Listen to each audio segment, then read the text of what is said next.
Hello guys, I am back with another video. मैं हूं आपका दोस्त और इस चैनल का होस्ट राहुल कुशवाहा। तो आज हम शुरू करने जा रहे हैं फिर से एक बार प्लांट फिजियोलॉजी का नया चैप्टर, जिसका नाम क्या है, ट्रांसपोर्ट इन प्लांट्स। नाम से ही पता चल रहा है क्या कि हमें प्लांट में कैसे ट्रांसपोर्टेशन होता है उसके बारे में पढ़ना है। तो ये जो हमारा प्लांट, इसमें ट्रांसपोर्ट किसका होगा, या तो फूड का होगा, या तो वाटर का होगा, या फिर मिनरल्स का होगा।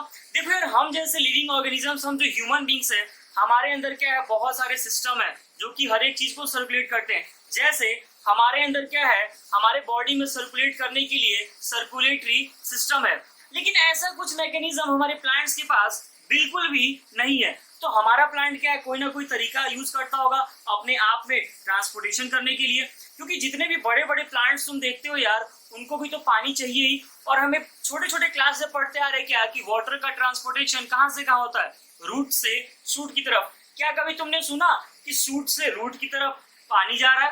बिल्कुल नहीं, कोई सेंस ही नहीं है इसका। तो हमेशा पानी कहाँ से कहाँ जाता है, रूट से शूट की तरफ। तो कुछ पेड़ छोटे होते हैं, कुछ पेड़ बड़े होते हैं। तो चलो छोटे वाले में तो चलो चला जाएगा, लेकिन जो बहुत ज्यादा हाइट वाले प्लांट हैं उनमें ये वाटर या फिर ये फूड या फिर मिनरल्स कैसे ट्रेवल करते हैं, उनके बारे में ही हमें इस चैप्टर में पढ़ना है। तो हमारे चैप्टर का नाम क्या है, ट्रांसपोर्ट इन प्लांट्स। क्या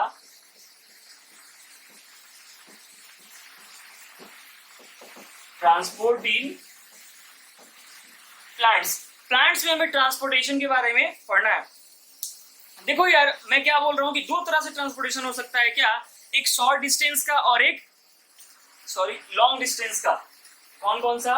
एक क्या हो सकता है, शॉर्ट डिस्टेंस ट्रांसपोर्ट, और एक क्या हो सकता है, लॉन्ग डिस्टेंस ट्रांसपोर्ट। ठीक, शॉर्ट डिस्टेंस मतलब क्या, छोटे जो प्लांट होंगे उनमें ज्यादा दूरी तय नहीं करना पड़ता होगा, वो चाहे वाटर हो, चाहे मिनरल हो, चाहे फूड हो। ये जो हमारा शॉर्ट डिस्टेंस है ना, ये किसी ना किसी मीन्स के थ्रू हो रहा होगा, इसका कोई ना कोई मेथड तो होगा होने का। तो ये किसके वजह से होता है, या तो डिफ्यूजन, किसकी वजह से, या तो डिफ्यूजन की वजह से, और नहीं तो साइटोप्लाज्मिक स्ट्रीमिंग की वजह से। किसकी वजह से, साइटोप्लाज्मिक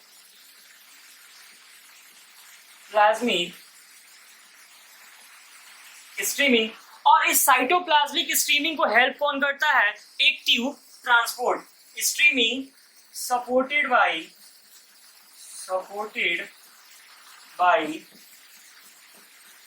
एक्टिव ट्रांसपोर्ट। अभी कुछ देर बाद हम बात करेंगे कि एक्टिव ट्रांसपोर्ट क्या होता है, ये डिफ्यूजन क्या होता है। लेकिन ये जो लॉन्ग डिस्टेंस है ना, इसमें कैसे होता है ट्रांसपोर्टेशन, एक तरह से इसमें क्या होता है, मास फ्लो होता है। क्या होता है, मास फ्लो ट्रांसपोर्टेशन होता है। क्या होता है, मास फ्लो ट्रांसपोर्टेशन होता है। और किसके वजह से होता है, वस्कुलर ऑर्गन्स की वजह से। किसकी वजह से, वस्कुलर ऑर्गन्स की वजह से। और ये वस्कुलर ऑर्गन्स कौन कौन से हैं, वही हमारे कौन से, जाइलम एंड फ्लोएम। और ये वस्कुलर ऑर्गन्स कौन कौन से हैं हमारे, जाइलम एंड फ्लोएम। जाइलम का क्या काम है, ये सब एनाटॉमी इन फ्लोरिंग प्लांट्स में हमने पढ़ा हुआ है। जाइलम का काम क्या है कि ट्रांसपोर्ट वाटर एंड मिनरल। क्या, ट्रांसपोर्ट वाटर एंड मिनरल। और फ्लोएम का काम क्या है, ट्रांसपोर्ट फूड। क्या करता है ये, transport food and inorganic nutrients. क्या, transport food and inorganic elements. ठीक, तो ये बेसिक बातें हमें क्या है, इस चैप्टर की क्लू देती है क्या कि हमें दो तरह का ट्रांसपोर्ट पढ़ना है, एक शॉर्ट डिस्टेंस ट्रांसपोर्ट और एक लॉन्ग डिस्टेंस ट्रांसपोर्ट।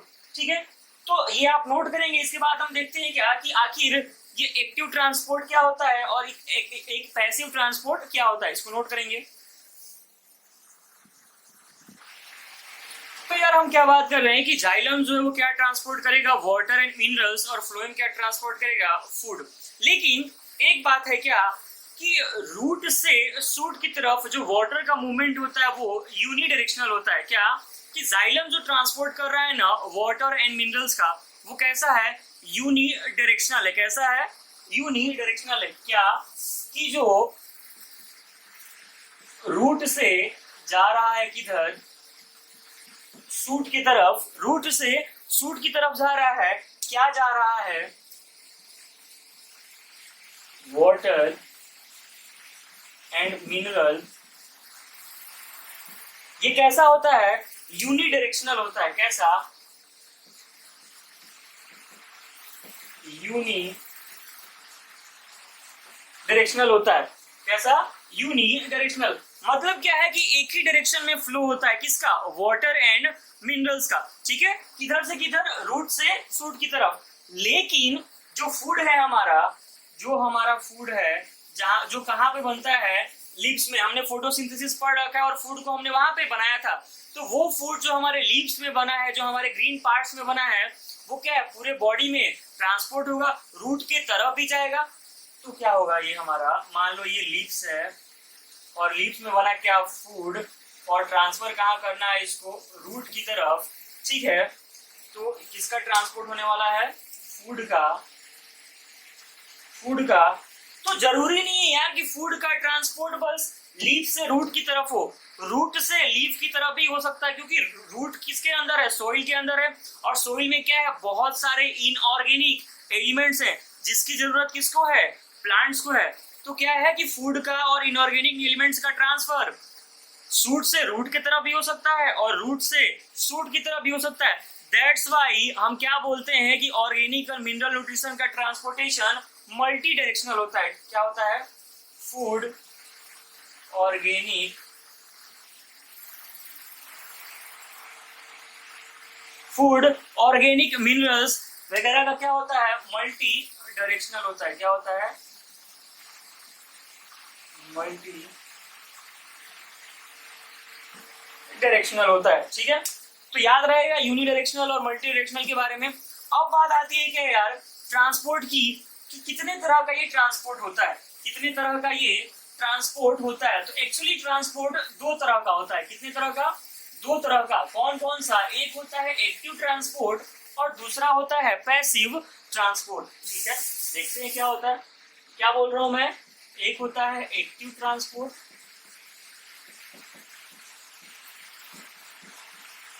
ठीक, और दूसरा क्या होता है हमारा, पैसिव। नहीं दिख रहा होगा, नीचे लिख देता हूं। दूसरा क्या होता है हमारा,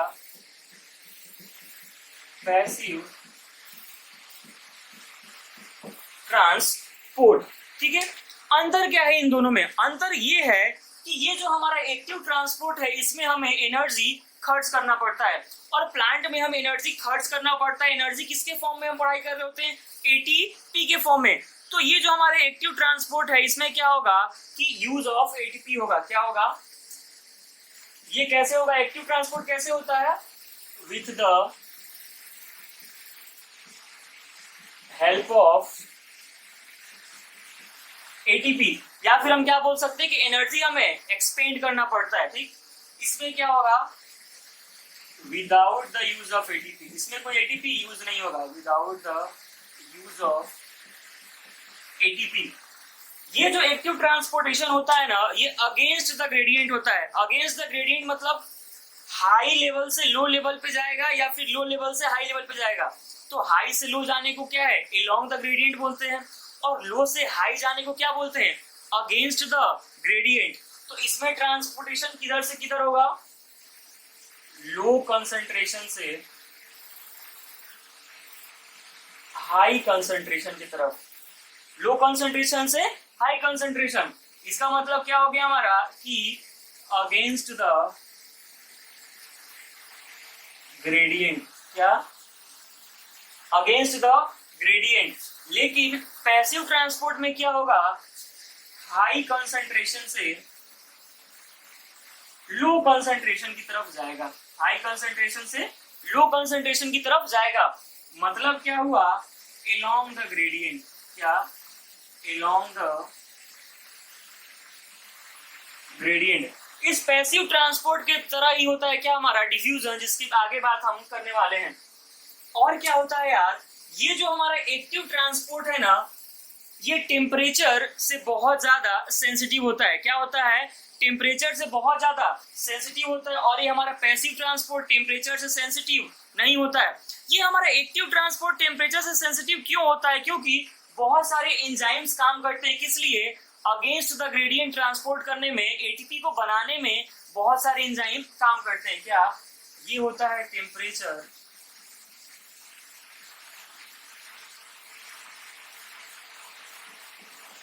सेंसिटिव। टेम्परेचर सेंसिटिव क्यों होता है? क्योंकि यहाँ पे यूज हो रहा है किसका? एटीपी का। और एटीपी के लिए बहुत सारे एंजाइम्स यहाँ पे काम कर रहे होंगे। और क्या होगा कि अगर ज्यादा टेम्परेचर हो जाएगा तो वो एंजाइम क्या हो जाएंगे? डीनेचर्ड हो जाएंगे। इसलिए ये क्या है? टेम्परेचर सेंसिटिव है।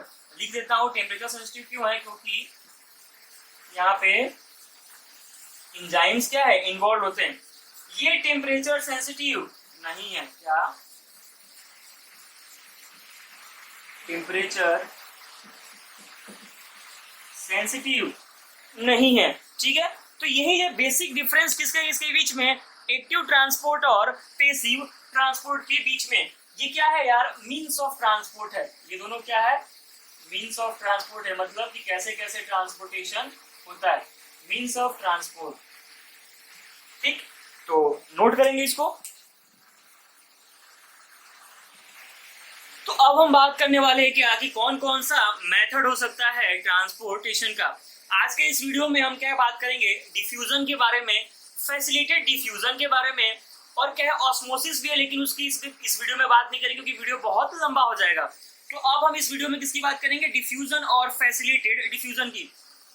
जब मैं आपको पैसिव ट्रांसपोर्ट के बारे में बता रहा था तो मैंने क्या बोला कि जो हमारा डिफ्यूजन होता है वो क्या है? उससे थोड़ा सा मिलता जुलता होता है। क्यों मिलता जुलता होता है? क्यों? क्योंकि डिफ्यूजन में जो ट्रांसपोर्ट होता है किसका? सोल्यूट का, वो हाई कंसंट्रेशन लेवल से लो कंसंट्रेशन लेवल पे होता है। कब तक होता है? जब तक कि कोई इक्विलिब्रियम नहीं आ जाता। क्या होता है डिफ्यूजन? क्या पढ़ने वाले हैं हम लोग? डिफ्यूजन पढ़ने वाले हैं। डिफ्यूजन होता क्या है? डिफ्यूजन क्या होता है? मूवमेंट ऑफ, पूरा नहीं लिखता हूं यार, आप लोग तो इतना समझ ही जाओगे। पूरा क्या लिखूं? क्या होता है ये? मूवमेंट ऑफ सोल्यूट फ्रॉम, छोड़ो लिख ही देता हूं, मूवमेंट ऑफ सोल्यूट फ्रॉम कहां से कहां? High concentration level, high concentration level से, हाई कंसंट्रेशन लेवल से low concentration level, low concentration level तक। इसको क्या बोलते हैं हम? डिफ्यूजन। कुछ पैसिव ट्रांसपोर्ट जैसा दिखता है कि नहीं? वैसे यहाँ पे क्या है कि कोई भी एनर्जी का यूज नहीं होने वाला है। क्यों? क्योंकि ये along द ग्रेडियंट जा रहा है। ये भी क्या जा रहा है हमारा? Diffusion along the gradient. और ये मूवमेंट कब तक होगा? Till equilibrium is attend. जैसे इक्विलिब्रियम अटेन हो जाएगा ये नहीं होगा।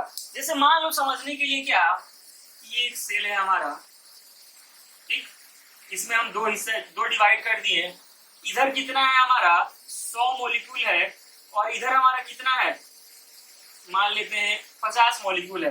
ठीक है, चाहे छोड़ो, ऐसे नहीं मानते हैं हम, कुछ ऐसा मानते हैं कि इधर है हमारा 100 और इधर क्या है हमारा? कुछ भी नहीं है। मतलब क्या है? मान लेते हैं 10 है, तो ट्रांसपोर्ट किधर से किधर होगा? ये हाई कंसंट्रेशन हो गया, ये लो हो गया, तो ट्रांसपोर्ट इधर से इधर होगा। क्या हमेशा होगा? बिल्कुल नहीं। कब तक होगा? मान लो ये क्या हो गया? 10 से 50 हो गया, ठीक, और ये भी क्या हो गया हमारा? मान लो क्या था ये? 60 हो गया। तो क्या अब भी होगा? हाँ होगा। क्यों? क्योंकि यहाँ पे हाई कंसंट्रेशन है, यहाँ पे लो कंसंट्रेशन है। लेकिन एक टाइम आएगा जब क्या होगा कि ये दोनों बराबर हो जाएंगे। मान लो एक टाइम आया जहाँ पे ये 50-50 अगर हो जाते हैं, वैसे मैंने वैसा डेटा नहीं लिया कि इक्वल हो, लेकिन हम मान लेते हैं कि एक टाइम आया जहाँ पे ये दोनों क्या हो जाए? इक्वल हो जाए। तो क्या होगा? अब डिफ्यूजन नहीं होगा। क्यों? क्योंकि डिफ्यूजन होने के लिए ग्रेडियंट चाहिए। ग्रेडियंट किसको बोलते हैं यार? कि एक तरफ ज्यादा हो एक तरफ कम हो, या फिर एक तरफ कम हो एक तरफ ज्यादा हो, बात एक ही है। ठीक, तो यही हमारा क्या है? डिफ्यूजन है। एक्चुअली ये जो डिफ्यूजन है ना, ये एक स्लो प्रोसेस होता है। क्या होता है? एक स्लो प्रोसेस होता है। डिफ्यूजन क्या होता है हमारा? एक स्लो प्रोसेस होता है। और हमने पढ़ चुका है क्या कि शॉर्ट डिस्टेंस में इसका यूज होता है। कहाँ? ट्रांसपोर्टेशन के लिए, शॉर्ट डिस्टेंस। और मजेदार बात यह है ना कि प्लांट में गैसियस एक्सचेंज का एकमात्र तरीका जो है ना वो डिफ्यूजन ही है। क्या? Only means of gaseous exchange plants में जो भी गैसियस एक्सचेंज होता है स्टोमेटा के थ्रू हमने पढ़ रखा है, वो किसकी वजह से होता है? इस डिफ्यूजन के वजह से ही होता है। ठीक है, ये जो डिफ्यूजन है या क्यों, क्या ये बस गैसेस में डिफ्यूजन हो सकता है? क्या ये सॉलिड में हो सकता है? क्या ये लिक्विड में हो सकता है? देखो, डिफ्यूजन लिक्विड और गैस का तो हमें समझ में आता है, क्या सॉलिड में भी हो सकता है? तो एनसीईआरटी हमारी क्या बोलती है कि डिफ्यूजन सॉलिड में नहीं होता है। डिफ्यूजन सॉलिड का नहीं होता है, डिफ्यूजन सॉलिड में हो सकता है। अगर किसी पानी में तुम सॉलिड को रख दे रहे हो तो क्या हो जाएगा? उसका डिफ्यूजन हो सकता है। मतलब क्या है मेरा, मैं लिख के आपको बताता हूं क्या, कि गैसेस में तो डिफ्यूजन पॉसिबल है, लिक्विड में भी पॉसिबल है, लेकिन सॉलिड का डिफ्यूजन पॉसिबल नहीं है। सॉलिड में डिफ्यूजन पॉसिबल है लेकिन सॉलिड का डिफ्यूजन पॉसिबल नहीं है। एनसीईआरटी अपनी लिखती है क्या, कि सॉलिड का डिफ्यूजन पॉसिबल नहीं है, लेकिन सॉलिड में डिफ्यूजन पॉसिबल है। सॉलिड में डिफ्यूजन पॉसिबल है। पॉसिबल होने का मतलब क्या है? कि मे भी हो सकता है, मे भी हो सकता है। तो डिफ्यूजन गैस में भी हो सकता है, लिक्विड में भी हो सकता है, और सॉलिड के अंदर हो सकता है। सॉलिड का नहीं हो सकता लेकिन सॉलिड के अंदर हो सकता है। ठीक है, तो अब इसको नोट करेंगे, फिर हम देखते हैं कि आज इस डिफ्यूजन को कौन कौन से फैक्टर अफेक्ट करते हैं। अब क्या देखते हैं हम कि फैक्टर्स कौन कौन से अफेक्ट करते हैं रेट ऑफ डिफ्यूजन को। क्या factors affecting rate of diffusion को रेट के कौन कौन से फैक्टर अफेक्ट कर सकते हैं। सबसे पहला फैक्टर मैं लेने जा रहा हूं, कौन सा? Concentration gradient.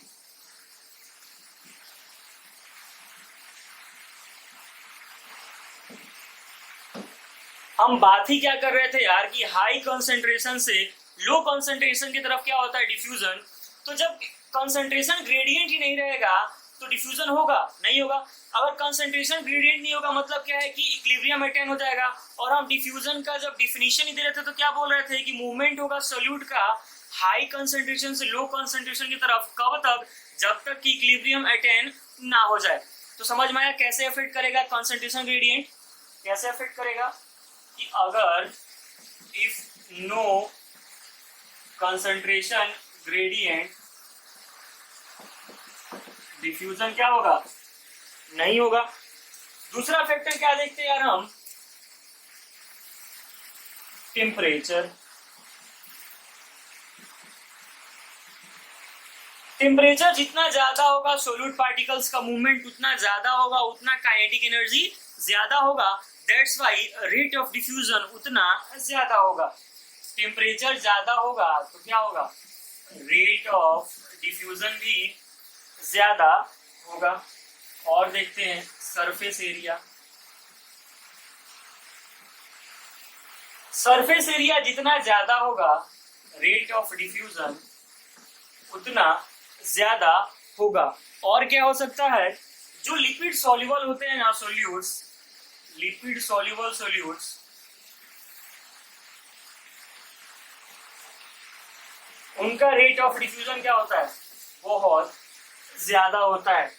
और क्या अफेक्ट कर सकता है? प्रेशर। जब गैसेस की डिफ्यूजन की बात करते हैं तो हम कैसे बात करते हैं, पार्शियल प्रेशर के टर्म में बात करते हैं। हाई पार्शियल प्रेशर से लो पार्शियल प्रेशर की तरफ, हाई पार्शियल प्रेशर से लो पार्शियल प्रेशर की तरफ। और एक हमारे ग्राम्स जो थे साइंटिस्ट थे, उन्होंने क्या बोला कि जो रेट ऑफ डिफ्यूजन है ना, क्या रेट ऑफ डिफ्यूजन किसके प्रोपोर्शनल होता है, inversely proportional to under root of density. ये कौन बोला था, हमारे ग्राहम साहब बोले थे। कौन, ग्राहम। मतलब क्या है, तो ये रिलेशन किसके किसके बीच में हो गया, डेंसिटी के। छठा क्या हो गया हमारा,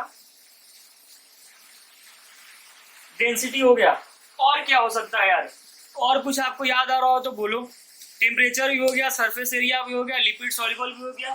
तो ये कुछ फैक्टर्स है जो क्या इफेक्ट करते हैं रेट ऑफ डिफ्यूजन को। ठीक है, नोट करेंगे। अब हम बात करेंगे किसकी, फैसिलिटेटेड डिफ्यूजन की। देखो यार, ये सब बेसिक बात है जो हम पहले पढ़ चुके हैं, मैं बस आपका रिवीजन करा रहा हूँ ये। अब हम क्या पढ़ने वाले हैं, फैसिलिटेटेड डिफ्यूजन। नाम में ही क्या है, फैसिलिटेटेड, मतलब किसी ना किसी से ये हेल्प ले रहा होगा डिफ्यूजन के लिए। वर्ड डिफ्यूजन है मतलब क्या है यार, कि ये भी एक पैसिव ट्रांसपोर्ट है। क्या है, क्या है ये, पैसिव ट्रांसपोर्ट है। लेकिन इसमें क्या है ना कि कुछ प्रोटीन्स के हेल्प से ये ट्रांसपोर्ट करेगा। क्या, हेल्प्ड बाय सम प्रोटीन्स। क्या, हेल्प्ड बाय सम प्रोटीन्स। और उन प्रोटीन्स को हम क्या बोलते हैं, एक वर्ड में बोलना चाहो तो ये परमीएज होते हैं। कौन से, परमीएज होते हैं। हालांकि ये नहीं भी पता हो तो कोई दिक्कत नहीं है। मेन जो चैनल होते हैं ना, मेन जो प्रोटीन्स होते हैं जो इनको हेल्प करते हैं, वो कौन कौन से होते हैं, पोरिन्स एंड एक्वा पोरिन्स। ये जो पोरिन्स होते हैं ना, ये प्रेजेंट होते हैं माइटोकॉन्ड्रिया में। कौन कौन से हेल्प करते हैं, इसमें जो प्रोटीन्स हेल्प करता है वो कौन कौन सा होता है, एक होता है पोरिन्स और एक होता है एक्वा पोरिन। ठीक, एक होता है पोरिन और दूसरा होता है एक्वा पोरिन। ये जो पोरिन होता है ये कहाँ प्रेजेंट होता है, ये कहाँ प्रेजेंट होता है, प्रेजेंट इन ऑर्गेनेल्स। मैं एनसीईआरटी की तरह ही लिख रहा हूं, present in organelles like mitochondria and plastids. क्या बस माइटोकॉन्ड्रिया और प्लास्टिड में ही होते हैं, नाना, और कहां पे होते हैं, सम बैक्टीरियल सेल्स में भी। और कहां पे होते हैं, इन सम बैक्टीरियल सेल में भी होते हैं। ये माइटोकॉन्ड्रिया में तो प्रेजेंट है, लेकिन क्या आपको पता है माइटोकॉन्ड्रिया के कौन से मेम्ब्रेन में प्रेजेंट है, इनर में या आउटर में? तो ये प्रेजेंट होता है कहां पे, आउटर मेम्ब्रेन ऑफ माइटोकॉन्ड्रिया में। कहां पे, ये जो माइटोकॉन्ड्रिया है किसमें प्रेजेंट है, आउटर मेम्ब्रेन में, इसके आउटर मेम्ब्रेन में। ये जो पोरिन्स है ना यार, ये सबको अंदर आने नहीं देते हैं, क्या कुछ सेलेक्टेड को ही अंदर आने देते हैं। ये जो पोरिन्स है या फिर ये जो फैसिलिटेटेड डिफ्यूजन है, क्या सारे मॉलिक्यूल्स को अंदर नहीं आने देंगे, कुछ सर्टेन मॉलिक्यूल्स हैं, सॉरी, उनको ही ये लोग क्या करेंगे, अंदर आने देंगे। और ये जो एक्वापोरिन है ये क्या है, वाटर चैनल है। किस चीज के लिए है ये चैनल, किस चीज के लिए है, ट्रांसपोर्ट ऑफ वाटर के लिए। किसके लिए है, ट्रांसपोर्ट ऑफ वाटर के लिए है। तो यही दोनों किसको हेल्प करेंगे, इस फैसिलिटेटेड डिफ्यूजन को ट्रांसपोर्ट करने के लिए। सीन कुछ ऐसा होता है यार, अगर तुम देखना चाहो तो, कोशिश कर रहा हूं मैं बनाने की, कुछ ऐसा सीन होता है।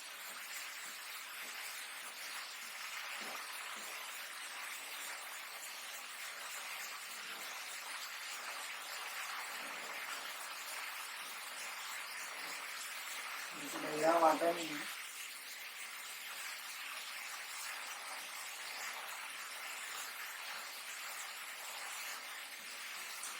ये क्या है, मेम्ब्रेन का आपको तो स्ट्रक्चर पता होगा ना, प्रोटीन्स और लिपिड्स का, कुछ ऐसे होता है इसमें, कुछ ऐसे।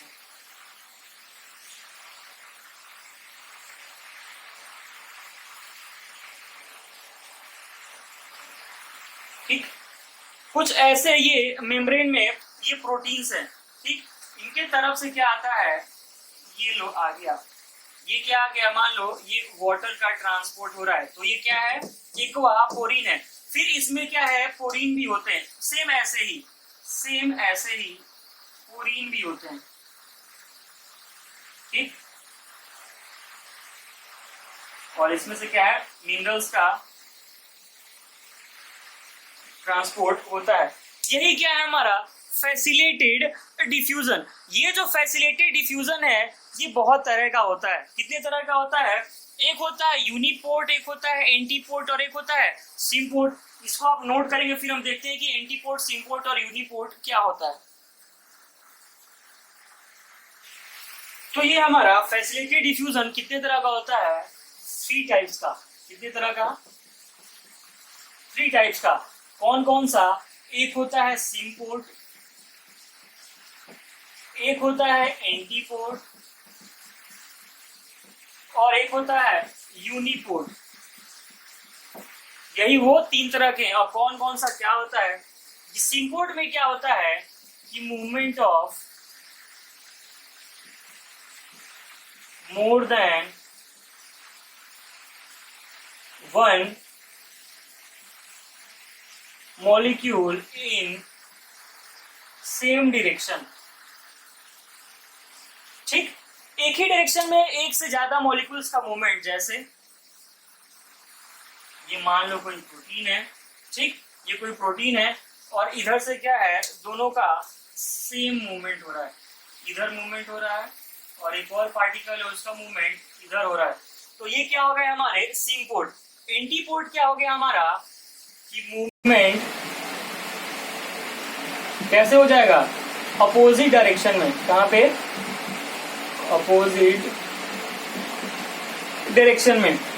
तो इसका हम कैसे डायग्राम बना सकते हैं यार, कुछ ऐसे,